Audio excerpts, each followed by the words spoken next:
It is very possible that Blizzard have accidentally leaked the guild system or the clan system for Overwatch 2. Take a look at these images here. Now, these are official images for the talents. Look at the name. Now, underneath the name, there is a green sort of blur. There's nothing there, right? You think nothing of it. Well, if you look at this blog update, which is on the official Play Overwatch website, and they've put this image in, look at that. That says Clan C9, I believe. Alright then, guys, welcome to the channel. I'm Stalosa, and we're going to go over a ridiculously detailed interview that Jeff conducted with IGN. Now, I suggest you go and grab a drink. This is going to be a chonker of a video. There is a lot to cover here. There are some juicy nuggets of information on Overwatch 2's development. But more crucially, I think, at least to me, Jeff is saying that, hey, you know what? He's going to give more frequent updates about Overwatch 2. And to me, that could be awesome. Alright then, guys, let's get stuck into this. Let's do it. I really enjoyed the presentation. There's a lot more new detail about the game in there than I went in expecting. A lot to dig into. And Jeff says, I'm glad to hear that. We're really hoping the players just see a lot of stuff. And I think there's a lot of Easter egg stuff in there too. Not even deliberate, just stuff we've overlooked. And, well, we probably revealed something by mistake because there's a lot of content in there. Hello, guilds. And IGN says, I'm going to start with a very obvious question that I feel we should just get out of the way. Obviously, we didn't get a release date in the presentation. Is the idea with the Overwatch 2 at the moment that it's a ready when it's done situation? You talk a lot about unfinished experiments. Because of those, is there just no point putting a timescale on it? And Jeff says, yeah, I think in general, that's how we usually operate at Blizzard. Not always. There have been cases where we've announced a date and then had to push it back. But generally, we don't want people getting too excited about a date unless we feel really confident. And the number one thing that we cared about is the quality of the game. It's one of Blizzard's values. Have you ever been out to the Blizzard campus? And IGN responded with, I haven't actually. And then Jeff basically says, well, I haven't been there in a year either. Because, well, yes, there's been a whole global pandemic. Good Lord. IGN says, I'm sure this comes without a timescale as well, but is there a plan, as with the original Overwatch, to have an open or closed beta phase before we get to the eventual Overwatch 2? Or is this more of a, it's going to be ready when it's ready situation? And Jeff says, no, I think at this point, we're going to be able to pull, we're not going to be able, to pull an Apex Legends on the world and just announce its release. I think this is the exact opposite strategy. For whatever it's worth, announcing it super early, we'll be pretty transparent. We've already been having internal milestones. Those have been extended playtests that have involved people outside of just our team playing the game. Then we'll probably move into some sort of alpha internally for a while. That'll probably be more under wraps. There won't be a lot publicly being talked about. And then it is very likely we will move into a closed beta that will be more in the public eye at that point. It is still not being determined if we're actually going to do an open beta or not. I have a hard time imagining in the era that we live in there not being some sort of open beta happening at some point, but nothing is committed to just yet. IGN go on to say, one thing I would love to talk about is just the sheer scale of this presentation. You cover so many different areas. Is this turning into more of a sequel than you expected it going in? And Jeff says, no, I think it's kind of the opposite. I think in a lot of ways, we didn't communicate at BlizzCon 2019 accurately what we tried to. We tried to tell people this is a true sequel. This isn't DLC. This isn't just something that should be a patch. But obviously, we didn't do that correctly because people just sort of created their own dialogue around what the game was. This was always the vision of the game. This has always been what we've had our eyes set on.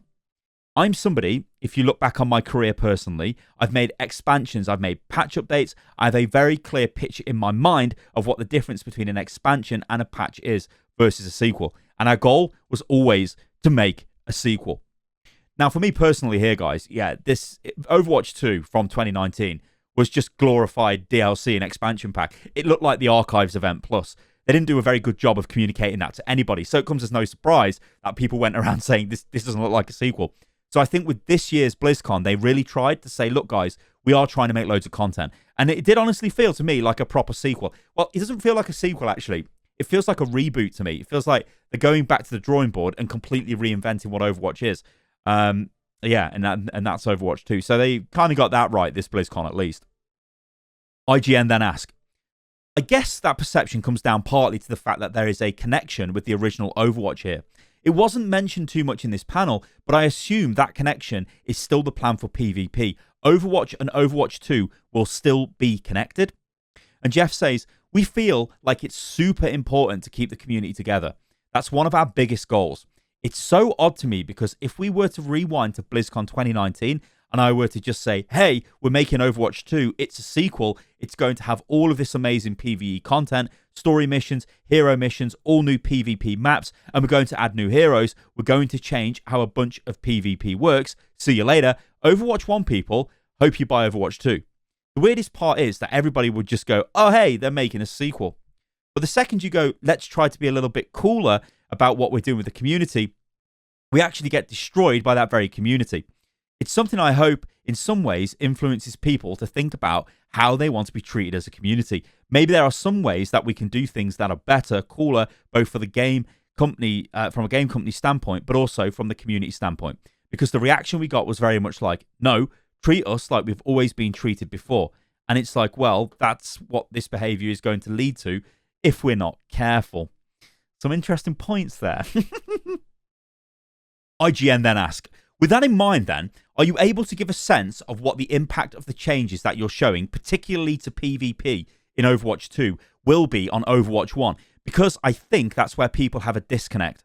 When you're talking about things like the weapon sound pass or animation changes, where does the buck stop for where Overwatch 1 can improve versus where Overwatch 2 will? And Jeff says, I think there are two types of changes to think about. One are purely technical changes, advancements in technology. If we update the system specs, the updated engine, those types of things will enable us to do things that we can't do currently. That's one set of things. The second set of things is from a purely psychological standpoint, a community's ability to accept and adapt to changes. What can we get away with in a patch in Overwatch 1? When does the community accept a massive change that can only come with a sequel? Both of those things are in consideration. A general thought and philosophy is we shouldn't just arbitrarily hold things for Overwatch 2 that would benefit Overwatch. We should try to get those out to our community as soon as possible. And you see that in content balance changes we've been doing, or just general changes to the game. Recently, we added Priority Pass to improve queue times. It'd be easy to make an argument like, oh, we should just hold on to that and bolster the perception of value in Overwatch 2 for stuff like that.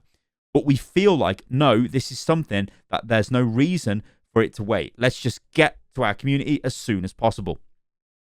So there are certain things that are tied to Overwatch 2, either thematically, psychologically, because of player change, technically because of engine improvements, and then there are other things that we think we should just get to the Overwatch community. And we really take all of them on a case-by-case basis. It's a constant discussion of what to go in what branch. Let's make sure that we're serving the players as much as possible. Now, this is going to be a subject, guys, for another video, because I think this is going to happen.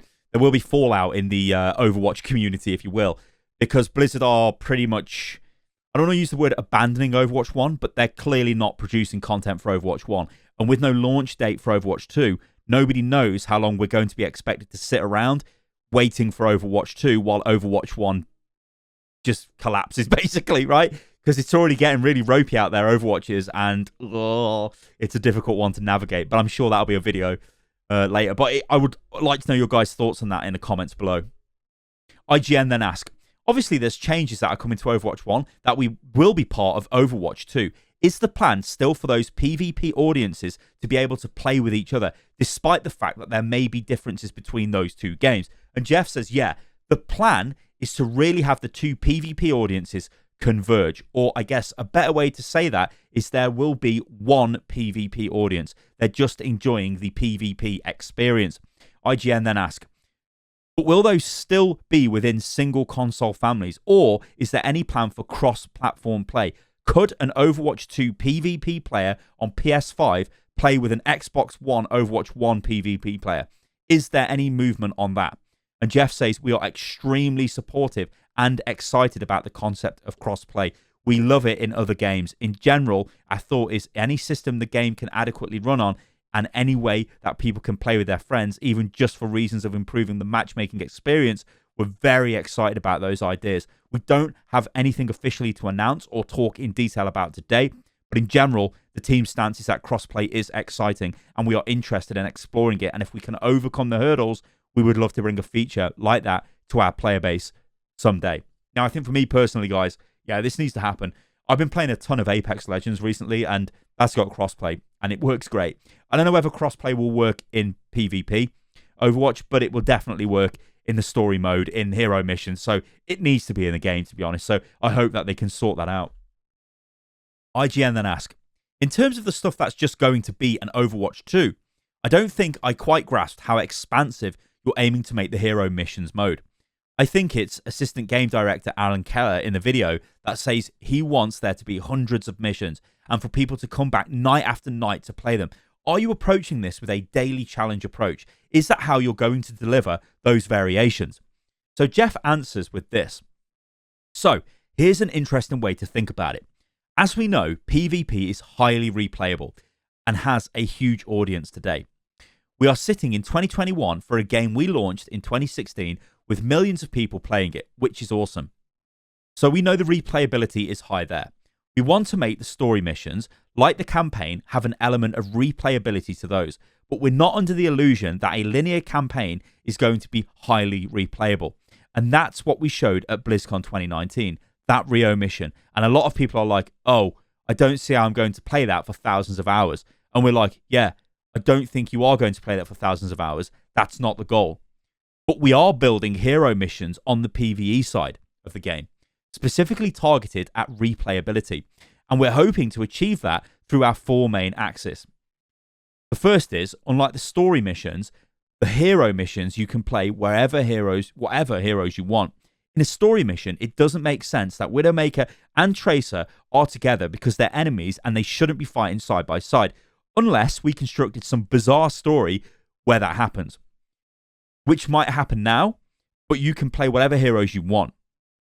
So as you know from PvP, the hero comps changing really changes the dynamic nature of the game and adds replayability. The second factor is that you're going to be fighting different enemy types in hero missions. So sometimes it's going to be against Null Sector, sometimes it's going to be against Talon, and then there might even be other new enemy types that we haven't announced yet that you will be fighting against as well. So adding a variety to the enemies and having them be challenges in different ways is exciting to us. The third axis is the locations. The plan is, at this point, we have really robust map catalog from Overwatch 1, and we have maps from Overwatch 2. That's just talking about the PvP maps, but we'll also have all of the PvE experiences we're creating. So you're going to have this variety of locations to fight in, which is going to add a dynamic nature. Then the fourth axis is the different objective types, and you will see some of these in the BlizzCon Online video. Sometimes you're going to do things more defensive in nature. Protect the satellite uplink dish, for example. Sometimes you're going to do things more aggressive in nature. You know, there's a poison gas cloud coming our way. We've got to get to extraction. We're hoping to come up with as many objectives as possible. And then we're hoping these four things all combined together are then fueled by the progression system. That's going to have things like leveling up heroes. Just changing their base stats alone is interesting, unlocking those talent points, and then there are other elements of the progression system that we haven't announced yet or talked about. It's something we have a lot of experience with at Blizzard. If you think about a game like Diablo or World of Warcraft, in some ways, those games are almost driven mostly by the progression systems in the game, even more than just the core combat. What's exciting about Overwatch is it has a really dynamic, fun core combat. Now, being fueled by this hero mission system and the progression system, we think it's going to be pretty deep and rich by the time we're done with it. IGN then go on to ask, that really was the bit that sparked my imagination as I watched. That tinkering element is super exciting to me. We see a kind of variety of different effects that we can add, including seeing Mercy being able to do an area of effect resurrection, an ability removed from the original game in 2017. Are we going to see a lot of original or lost abilities coming back in the PvE progression system? And Jeff says, absolutely. And the way that I like to think about it is there are some things that are just horribly broken in PvP and feel terrible in PvP. Like when you were on the enemy team and Mercy resurrected all 5 players after you'd killed them all, it felt really terrible, and that's why we had to change it. But the beautiful part is, Null Sector and Talon don't go to Reddit and complain when Mercy has a 5-man res. So we can put that in PvE and have it feel pretty good. There's other things like crowd control abilities. Crowd control abilities, when you're the one doing them, feel fantastic. It feels powerful. It feels game-changing. When it's being used against you, it feels terrible. So in PvP, we've noticed over the past year, we've been toning down crowd control in Overwatch 1 just to make the game feel better. But we can do things like it's shown in the BlizzCon video. Hey, do you want to change Reinhardt's Fire Strike into Frost Strike? And now it's freezing enemies. One of Reinhardt's other new talents is he can pin more than one enemy. And again, that's something that would feel terrible on an enemy team in PvP, but feels great in PvE. So we can suddenly get away from the things, I don't know if we have any that are specifically this, but let's use it as an example with our team all the time. Like, we can do a 10-second stun in PvE if we want. The robots are not going to complain that we do that. So it's been so much fun. I think Jeff Goodman, he's our lead hero designer, has had some quote that we get to play Frankenstein and Mad Scientist. Basically, all the things that we wanted to do. So the creativity has just been through the ceiling. IGN then go on to say, it feels that it sort of unlocks a whole different level, for want of a better term. It kind of unlocks a different talent tree for the developers as well, There's a whole set of other things to work through. And Jeff says, absolutely, absolutely. IGN then go on to say, do you have any favorite PvE builds? We see one in the video where Soldier 76 is able to walk with his area of effect healing that also boops people. Jeff says, we've already nerfed that. We've already got rid of that. What's funny is that people are like, should we show that? Because we got rid of that. That turned out to be really terrible. And we're like, yeah, we should just show work in progress. Builds that I love, I have many. But I'm not normally a Junkrat player, but when we are doing Junkrat playtests where we're testing some of our progression systems, and I was asked to check out the Junkrat trees, in one of his trees, the end talent in the tree is that you can dual wield grenade launchers. And I'm like, how can that even be balanced and not be super broken? And I remember I actually ended up shadow playing a bunch of the gameplay because I was laughing so hard and my team was laughing so hard and having so much fun.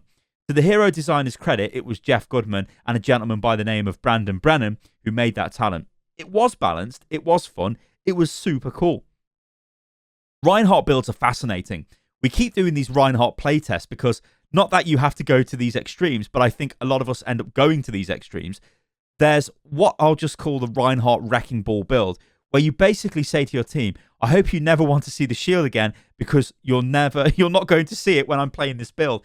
And it's all about aggression and the hammer and moving forward. And then to the exact opposite side of that, there's a Reinhardt build where basically the shield is all of the power up to and including you can make the shield bigger. It's just awesome.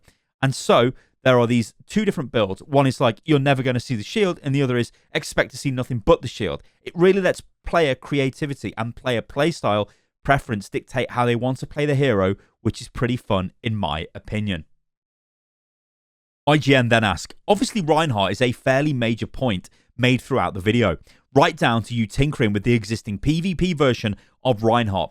Has that expanded creativity from the design team built into those experiments in some way? Have you unshackled yourself from how you were forced to think about PvP before?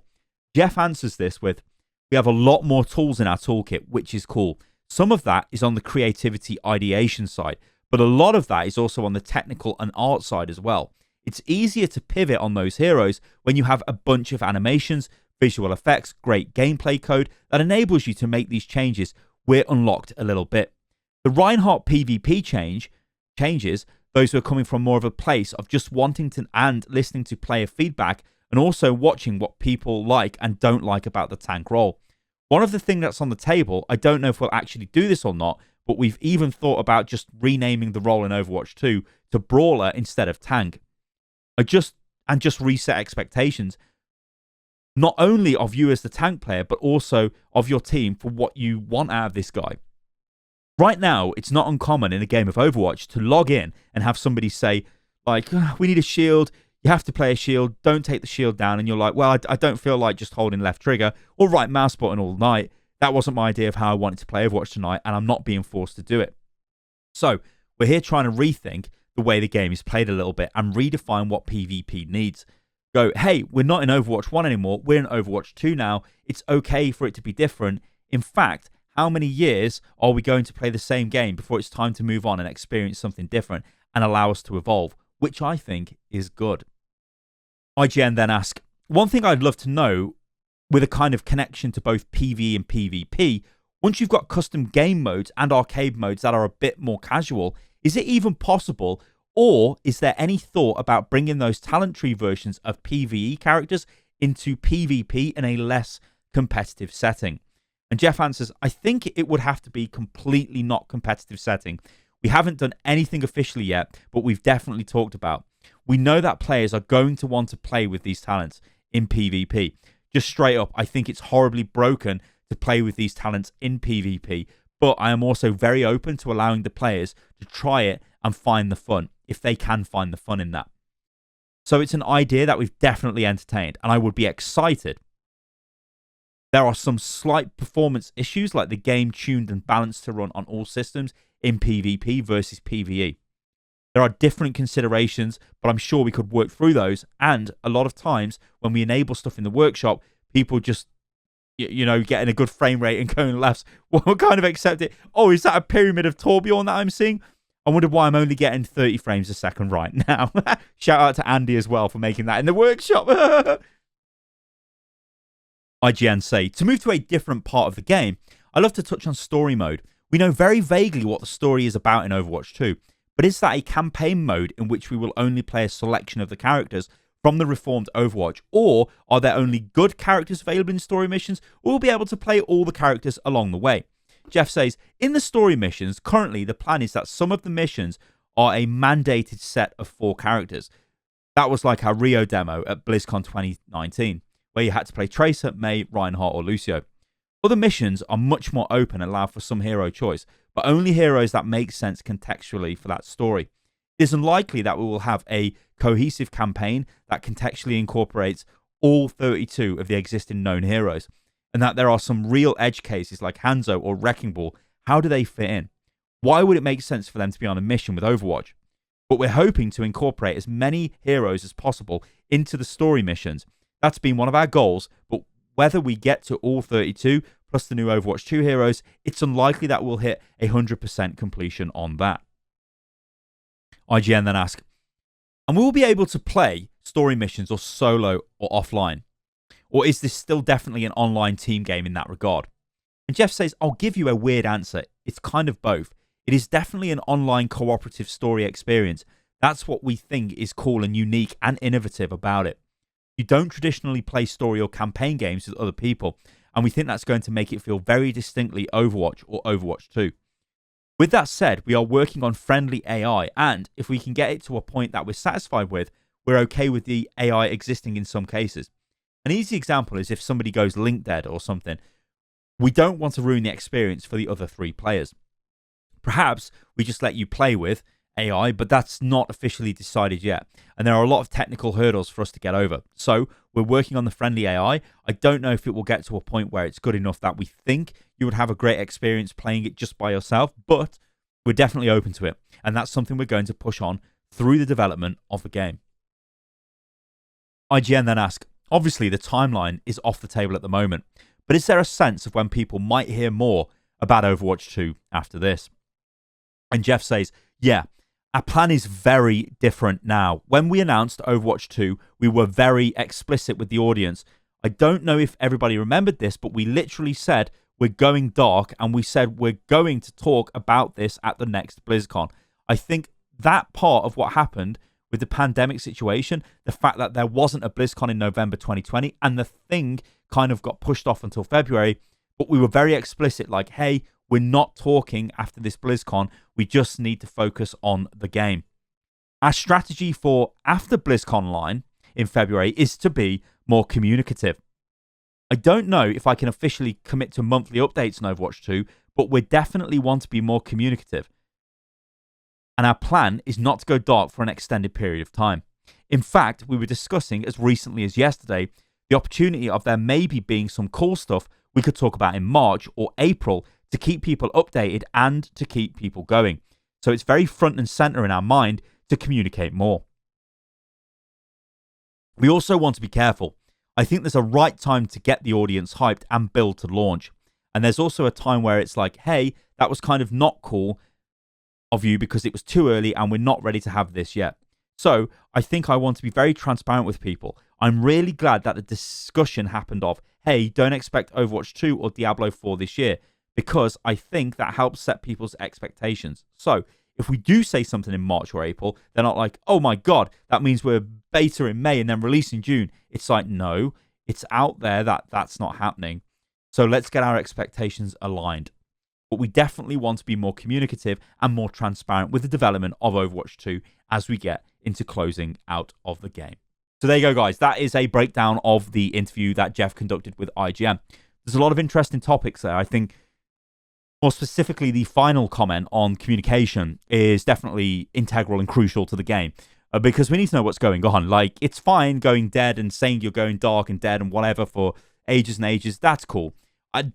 The one thing that always gets me with Blizzard is they always seem quite inflexible with their plans. They said in a pre-pandemic world, we're not going to talk to you about Overwatch 2. And they were fine to let things carry on for months after November when they could have just said a few things. I don't know.